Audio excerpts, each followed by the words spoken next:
घर घर गली गली से अर्जुन व कर्ण जैसे योद्धारण स्थली से भीष्म से ब्रह्मचारी और भीम महाबली से गौतम कणाद जैमिनी और ऋषिवर पतंजलि से ऋषिवर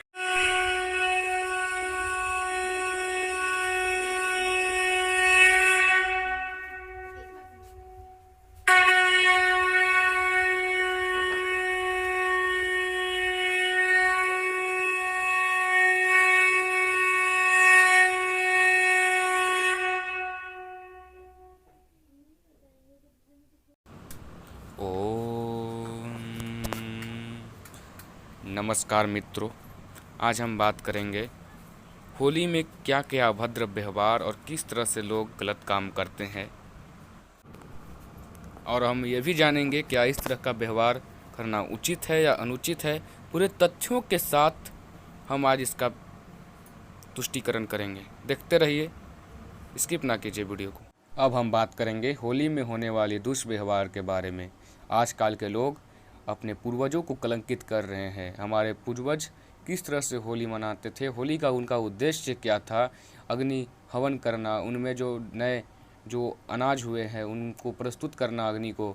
लेकिन आजकल के लोग उनको पूरा तरह से कलंकित करके रख दिए हैं। आजकल के लोग मद्यपान करते हैं, मांस मदिरा आदि का सेवन करते हैं और मांस को खाकर वो समझते हैं कि हम बहुत ही अच्छा कर रहे हैं।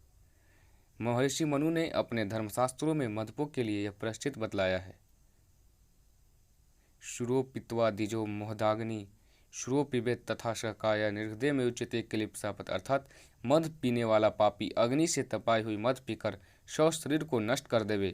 जिस मदपान के लिए कठिन प्रायश्चित मनु भगवान ने रखा है और उनकी महापातकों में गणना की, आप समझ सकते हैं कि उससे बढ़कर कौन महापाप हो सकता है। कोई भड़ंग व भंग पीने वाला शायद ये शंका करे कि मनु महाराज ने तो शव निषेध वाक्यों में केवल शूरा मद शब्द का प्रयोग किया है, इसमें भांग आदि का निषेध कहाँ से आ गया। ऐसी शंका करने वाले महाशयों को सुश्रुताचार्य का वाक्य भी सुन रखना चाहिए। बुद्धि लुम्पति यदा द्रव्य मदकारी तुच्छते, अर्थात जो पदार्थ बुद्धि का नाश करे उसको मदकारी व मद कहते हैं। आप समय सोच सकते हैं कि किस तरह से समाज गंदगी में डूबती हुई जा रही है। ऐसी मदकारी वस्तु का उपयोग कर वो अपना पूर्वजों का नाम कलंकित कर रहे हैं।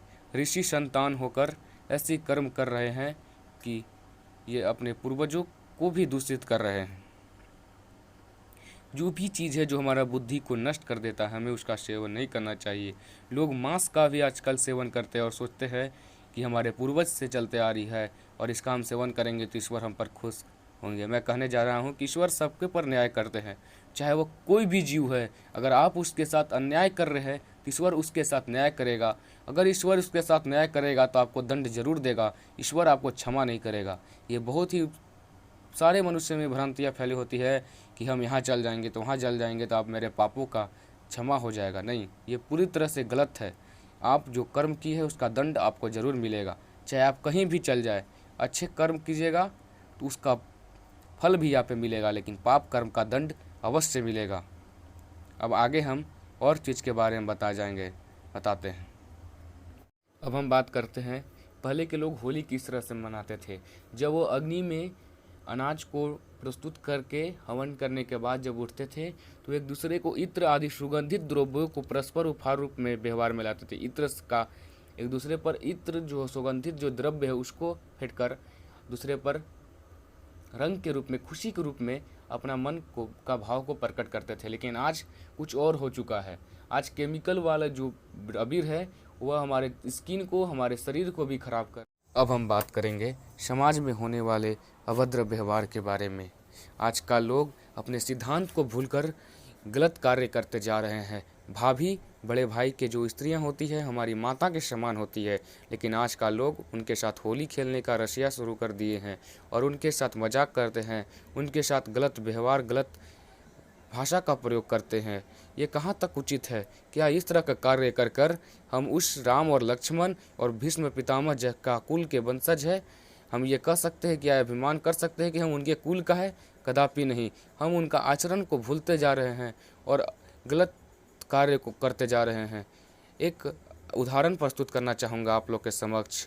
जब सीता माँ को रावण उठा कर ले जा रहा था तो सीता माँ ने अपने कुछ आभूषण को बांधकर जंगल के कुछ लोगों को देखकर फेंक दिया था और उन आभूषण को उठाकर जंगल के लोगों ने अपने पास रख लिया।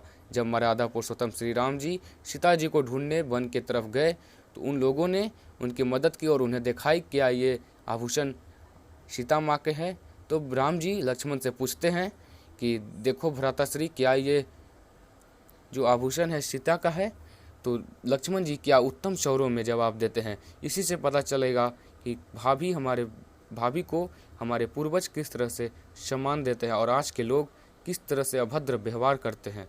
नह जनामी केरे नह जनामी कुंडले निपुरे तो बीजानामी नित्य पादाभ्युधनाथ। इसका अर्थ हुआ कि मैं न आभूषण को जानता हूँ नहीं कुंडल को जानता हूँ भ्राताश्री।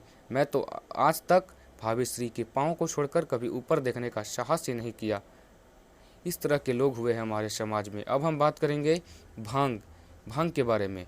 जो लोग होली के दिन और चाहे किसी भी त्यौहार, अधिकतर त्यौहार के दिन, ज़्यादातर होली के दिन भांग और दूध जैसे उन्मत्त चीज़ को मिलाकर पीते हैं। दूध जैसा अमृत समान पदार्थ को भांग जैसी मादक और बुद्धिनाशक द्रव्य में मिलाकर अनर्थ करते हैं।